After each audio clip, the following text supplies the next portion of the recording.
საქართველოში მეჩეთების მშენებლობის დაწყებას ხახულისა და არდაშენის გადმოცემის გარეშე საპატრიარქო გაუმართლებლად მიიჩნევს. საპატრიარქოს განცხადებაში აღნიშნულია, რომ პროცესი კვლავ ეკლესიის ინტერესების გათვალისწინების გარეშე ვითარდება. საპატრიარქო მიიჩნევს, რომ საქართველოში ასაშენებელი მეჩეთები მუსლიმთა ორგანიზაციის საკუთრება და იქნება, ხოლო თურქეთში აღსადგენი ტაძრები დღევანდელი მდგომარეობით საქართველოს და საქართველოს ეკლესიის საკუთრებაში არ მოიაზრება, შესაბამისად ვითარება არც ისე სამართლიანია.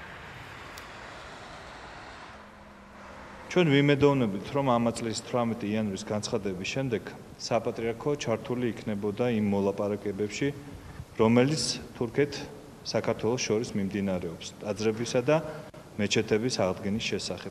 სამწუხაროდ ეს ესე არ მოხდა და პროცესი კვლავ ეკლესიის ინტერესების გათვალისწინების გარეშე ვითარდება, რაც ჩვენთვის მიუღებელია, რადგან ხახულისა და არდაშენის გადმოცემის, ანუ ამ სახის ნაცვალგების გარეშე მეჩეთების მშენებლობის დაწყება გაუმართლებლად მიგვაჩნია.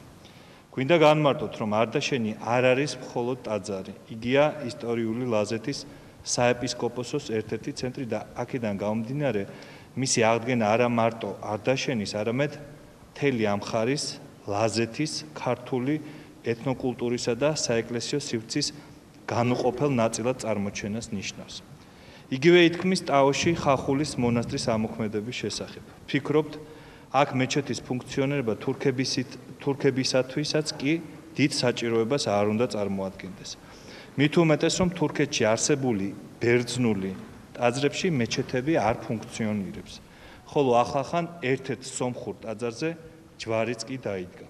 ბოლოს კი დავძენთ, რომ საქართველოში აშენებული და ასაშენებელი მეჩეთები მუსლიმთა ორგანიზაციის საკუთრება არის და იქნება, ხოლო თურქეთში აღსადგენი ტაძრები დღევანდელი მდგომარეობით საქართველოსა და საქართველოს ეკლესიის საკუთრებაში არ მოისაზრება, რაც სამართლიანი არ არის.